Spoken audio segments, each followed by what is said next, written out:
foundations, etc. We have research institutes, academia, we have companies, we have corporate foundations, that's to go back to the NGOs, and then we have experts, persons who are experts. So what do? We do advocacy precisely. We work together in working groups and we develop advocacy on specific topics. One is the Agenda 2030. So, there is SDG 6 on water and sanitation, with different targets. There is a principle of no one left behind, of course. And so we, at the French Water Partnership, we know the targets. And we try to propose solutions so that the global community, the international community will achieve those targets. Then we work on water and climate change. So we know the impact of climate change. We know there are going to be climate change migrants. So we know the impact of climate change on the hydrological cycle. We work on water and biodiversity. We work on soil, food security, agroecology. And then we also have this working group on access to water and sanitation in the context of emergencies, fragile contexts, we call them. The president of our working group is here. And so we work both on basically development, on finding solutions, proposing solutions, and proposing the French expertise to tackle climate change and its impacts, to prevent it, to address it when it's there. We know the impact also of those fragile contexts on the environment, on biodiversity. We're trying to prevent this, and biodiversity is already doing really poorly without having emergency situations on top of that. We know the impact of refugee camps on the environment as well. So for all of these reasons, signing the call to action is absolutely obvious for the French Water Partnership. And then there was this opportunity, this international opportunity with the creation of the WASH Roadmap, and to engage at a coordinated level with major international players. We're very humbled to be part of them, although of course among our members we have Action Against Hunger, Solidarité, the Veolia Foundation, we have Aquassistance for Suez, we have Solidarité Internationale, the Secours Islamique France, Première Urgence, other very important actors working internationally. So we have this expertise, and all of our members actually joined the French Water Partnership because they work internationally. So yes, we're part of this with you, with UNICEF, and of course then we know the figures that you just presented, the crises that are rising, the funding gap that is huge, and we know that at the forum and in many other instances we talk much more about the other issues I mentioned, which are climate change, the climate crisis, biodiversity, etc. But water is really cross-cutting, and we have to remind everybody and remind, basically everybody, evangelize in other sectors that water is cross-cutting and that we have to address as well the humanitarian crisis. Okay, thanks a lot, Marie-Laure. So now we are going to switch to the Geneva Water Hub. So the Geneva Water Hub, you're just arriving in this partnership, and your perspective is the human rights perspective. So that's why for us it's so important. And please, Tadesse, tell us why you commit to the call to action and to the WASH Roadmap. Okay, thank you, Jean. Before saying why we joined this initiative, I would like to say a few words about Geneva Water Hub. Geneva Water Hub is a center of competence on water for peace. And we aspire as an institution to create a world where water unites people and unites community, water drives development, and water is distributed without discrimination, based on equity, human rights, and justice. And we say at the Geneva Water Hub, sharing water on equitable basis and sparing water in situation of armed conflict promotes sustainable peace. So this is the foundational idea that we have at the Geneva Water Hub. And we have 5 core pillars of activities that we do. The first one is building peace. And as we have already seen, there are more than 100 conflicts across the globe now. And in all those situations, we need to have a presentation and try to build peace. For that, addressing challenges related to WASH is really an instrumental. The second activity that we do is promotion of protection of water facilities, WASH facilities generally, in situation of conflict and post-conflicts. And this is also really important because in conflict situations, when WASH facilities are impacted, the impact is not only a direct impact, for instance, disruption of services or damage to infrastructure. It goes far beyond that. It will have an indirect reverberating impact, health impact, displacement, environmental impact, and so forth. So this second part of pillar of our activity addresses all those sort of challenges. The third aspect is shaping law and policy. With this one, what we do is we create a safe platform where stakeholders gather and try to address challenges and debates on issues, core issues, and then develop policies and legal frameworks. We also have education and training activities, and we also do set research agendas. For instance, we are now pushing for a research project on reverberating impacts of attacking WASH facilities in general. Why we joined this WASH roadmap? As you have already seen from the presentation, the WASH is really important. It's a matter of survival. It's not simply a matter of access, denying access.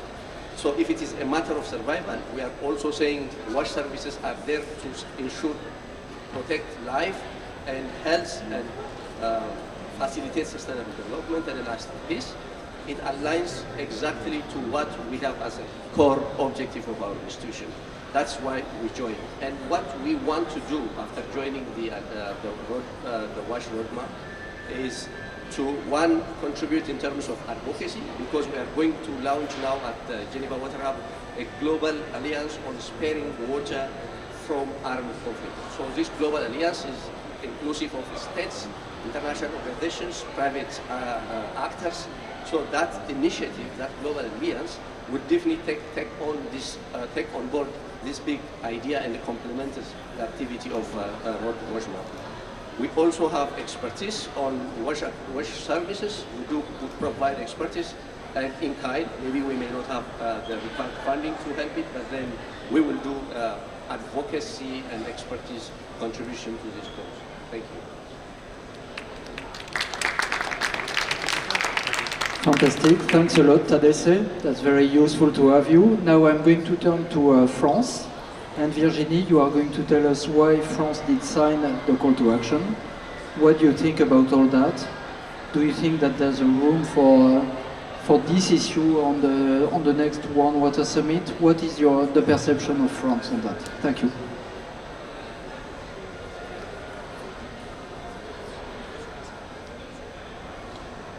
First, I have to learn how to use my mic. So no idea. Je vais parler en français. I'm going to speak in French. Because I'm France. Et les Français parlent français. C'est complètement incroyable, mais bien sûr, ça marche. On m'a garanti qu'il y avait une traduction. Mais peut-être j'attends que les gens s'équipent, ceux qui ont besoin. C'est bon, c'est parfait. Bah, visiblement, tout le monde parle français. Voilà, c'est un magnifique endroit. Bon, d'abord, merci beaucoup, évidemment, de nous avoir invités à cette session. Comme ça a été dit très clairement, le constat est très clair. Il n'y a pas beaucoup de débat, on a des besoins humanitaires réels dans le secteur de l'eau et de l'assainissement. Il ne faut jamais oublier l'assainissement, parce que l'accès à l'eau potable, évidemment, c'est quelque chose qui vient tout de suite à l'idée.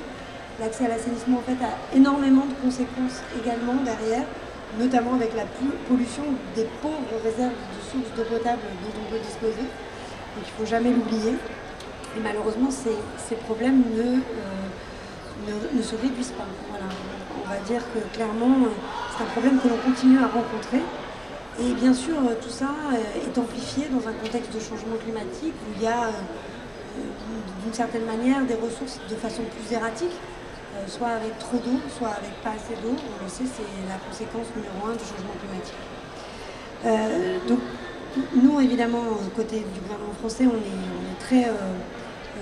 on soutient les travaux de la feuille de route WASH qui mettent en lumière l'importance notamment de mettre les enjeux d'adaptation au sein de cette politique et de bien faire le lien entre les enjeux d'adaptation aussi dans les aspects résilience et dans les aspects action d'urgence.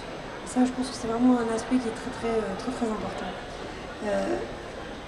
Au-delà évidemment de l'action humanitaire, on sait bien que la question de l'hygiène et de l'assainissement, comme je l'ai dit tout à l'heure, et de l'accès à l'eau, c'est aussi un moyen de lutte contre les inégalités. Donc il y a aussi un lien à faire entre ces actions dans l'urgence et la lutte contre les inégalités. Et ça montre une nouvelle fois à quel point l'eau est aussi un facteur de paix, un facteur de stabilité, un facteur de prévention aussi des crises humanitaires quand elles arrivent.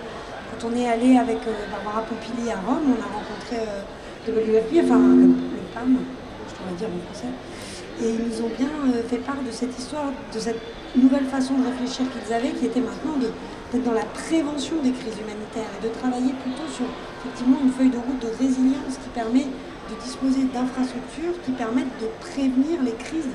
Parce qu'on sait qu'avec le changement climatique, on va avoir des crises liées à des épisodes météorologiques extrêmes. Et évidemment, quand ça se produit sur des lieux où, en plus, il y a des crises humanitaires déjà présentes en raison de conflits, là, il y a une amplification, bien entendu, des phénomènes. Je veux aussi insister sur un point qui est très important pour nous, et notamment Madame Pompili ne l'oublie jamais, c'est la question des femmes. C'est un sujet qui est très important. Les femmes sont l'un des premiers, les premières touchées par les crises humanitaires. Et elles font évidemment partie des populations les plus vulnérables. Et c'est pourtant grâce souvent aux femmes que la reconstruction derrière la crise humanitaire se fait. Donc c'est très important de ne jamais oublier ce public-là, qui est un public très particulier. Donc voilà, on est dans une vraiment importance du continuum humanitaire développement dans le secteur de l'eau et de l'assainissement. Et la France est convaincue de cela et essaye de faire avancer cela dans ses... C'est pour ça qu'on a rejoint le Call for Action. Voilà, je pense que je l'ai bien décrit. Et tout ça est complètement en cohérence avec la stratégie de la France pour l'eau et l'assainissement 2020-2030, avec comme objectif très clair, tout d'abord augmenter la part des dons dans le secteur de l'eau et de l'assainissement. Deuxièmement, assurer un accroissement des financements de ce secteur, en passant bien sûr par les ONG pour les projets qui sont dans notamment les pays les moins avancés, et évidemment qui œuvrent aussi pour l'action humanitaire. Et ensuite, troisième objectif, assurer un équilibre des financements entre le secteur de l'assainissement et le secteur de l'eau. C'est-à-dire que je reviens toujours sur le sujet de l'assainissement, c'est parce que j'ai un passé à la direction de l'eau et de la biodiversité, donc je me suis beaucoup occupée d'eau et je sais à quel point la question de la pollution de l'eau, c'est un sujet qui passe toujours en dessous, alors qu'en réalité c'est vraiment majeur. Donc voilà, donc on salue bien sûr le travail des ONG de la feuille de route WASH, et puis on encourage tous les acteurs présents à s'engager également dans ce domaine. Et nous allons essayer, à travers le One Water Summit, de porter aussi cet enjeu des besoins humanitaires et de la réponse à l'urgence, mais aussi à la résilience. Ça, j'insiste là-dessus, parce que je pense que c'est vraiment un des aspects importants. Merci beaucoup Virginie. Bon, je switch en français puisque tout le monde est francophone dans la salle, c'est bon? D'accord. Donc merci pour ces clarifications, merci pour avoir rappelé cet enjeu du Nexus et merci également pour avoir dit que l'étape d'après, c'est une étape d'engagement des États. Donc là, le 2 juin, on a une rencontre avec la Slovénie et puis après, et avec l'appui potentiellement de la diplomatie française, on aimerait bien que des États s'engagent. Il y en a par exemple, le Tchad s'est engagé récemment. On aimerait que les États prennent conscience de ça et s'engagent. C'est une manière aussi de protéger les populations et les infrastructures WASH dans les situations de conflit qui peuvent arriver ou de déplacement. Donc là, on compte vraiment sur vous également pour nous aider à approcher des partenaires futurs qui vont s'engager dans ce call. Maintenant, last but not least, je vais passer la parole à Pedro Arrojo.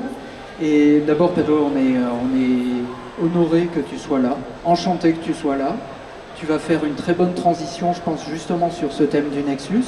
Et tu vas nous dire quel est ton point de vue sur le call to action et ton point de vue sur le droit à l'eau en situation humanitaire, c'est-à-dire essentiellement pour l'instant sur des situations de conflit humain, de conflit.